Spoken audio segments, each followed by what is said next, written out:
I'm Shina, and my presentation is Becoming a Pediatric Nurse. So for introduction, I'm Shina. I'm 22 years old. I was born and raised in Miami, Florida. I am Haitian American, first generation.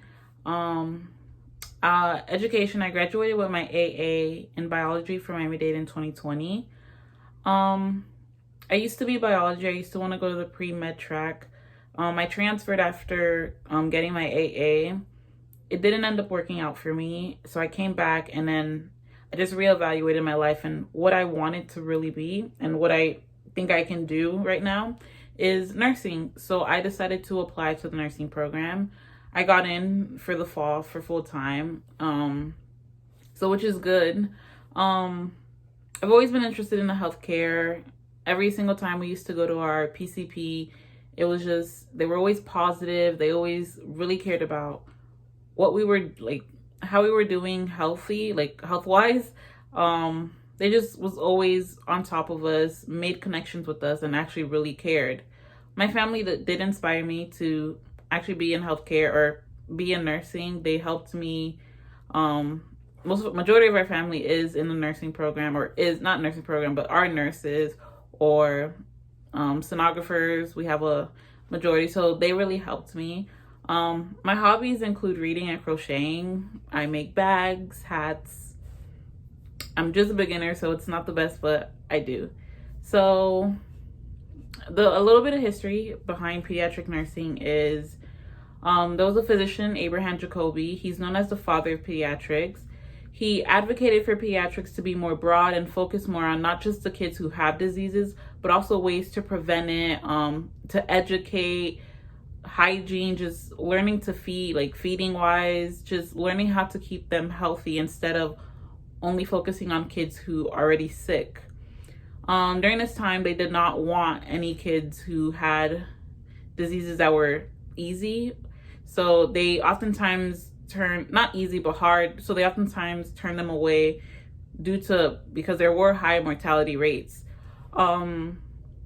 Until the Civil War, pediatrics was considered to be OB, but we know OB has to do with childbirth and pregnancy. So pediatric nursing did not become a specialty until the mid-1800s.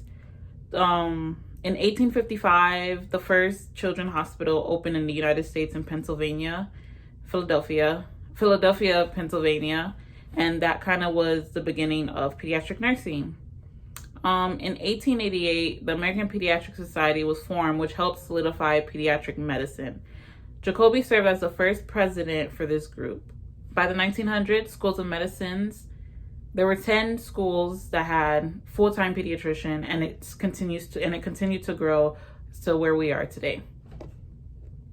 So education-wise, the way for you to get to become a pediatric nursing here at Miami-Dade, you have to complete your prerequisite class and pass the TEAS test in order to apply to the nursing program. So for you to apply to the nursing program, you have to do a milestone review. So it's when all your prerequisites are done, all your TEAS test, you passed it, your GPA is good. So then you apply to it. So once you're accepted, they want you to be CPR certified before you start. They want a background check and they want a health record. So you can either get an ASN or a BSN. It just varies. What you do need, however, is an RN license, and you get that after you pass your NCLEX. So once you pass your NCLEX and you are certified to be an RN, you can choose whatever nursing. So for me, I would want to be pediatric, but you can do pediatric nursing, NICU, a med-surg nurse, cardiac nurse, and there's many other specialties. So for the salary for Florida, for hourly, it's $52. In Georgia, it's $64. In California, it's $85. And in New York, it's $71. Florida isn't the lowest, but it is averaged. So annually in Florida, you would make about $126,000. And for California, it's the most in this group, which is $207,000, which is a huge difference. So when it comes to annual mean of, like, for registered nurses of last year, the highest paying states were Washington, Oregon, Nevada, California, Alaska, which are some of them. Some of the lowest paying were like Mississippi, Alabama, Nebraska, Kansas. Florida is average. It's in between. It's neither high, neither low. So it isn't bad, but you can always make higher. So for my interview, I chose a family friend. She used to be in pediatric nursing, but right now she isn't. So I had asked her just some questions. I asked her what drew her to pediatric. She said just the way you can just be there. You can impact the patient in ways that goes on for the rest of their lives. I asked her what a typical day would be like. She does work in a hospital setting, so she did say it isn't the same every day, but it just varies day to day because she is in the ER setting, so it isn't the same.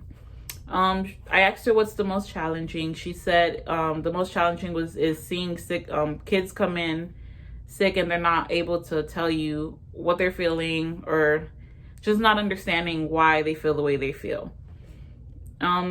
So for strength and weakness, she said her strength would be having compassion towards patients and being positive. For her weakness, she says not knowing how to not be emotional sometimes, because it does happen, which is something I probably do have to work on before I do get there. And I asked what advice would she give. She said to be patient, not only for your nursing career, but while in nursing school. And it's okay to ask for help whenever you need it. And yeah. And then for critique, I can tell she really enjoys what she's doing. She did change her to a different type of nursing, but she did enjoy what she was doing. The interview went well. She was very knowledgeable in what she's doing. So, and in conclusion, I'm very excited to start the nursing program in the fall. Researching during this project has really helped me to become confident and to really know what steps I need to take in order to get to where I need to be. Interviewing someone who's in the field helped me to get some insight on what I need, how to get there, and everything. So that's the end of my presentation. Thank you.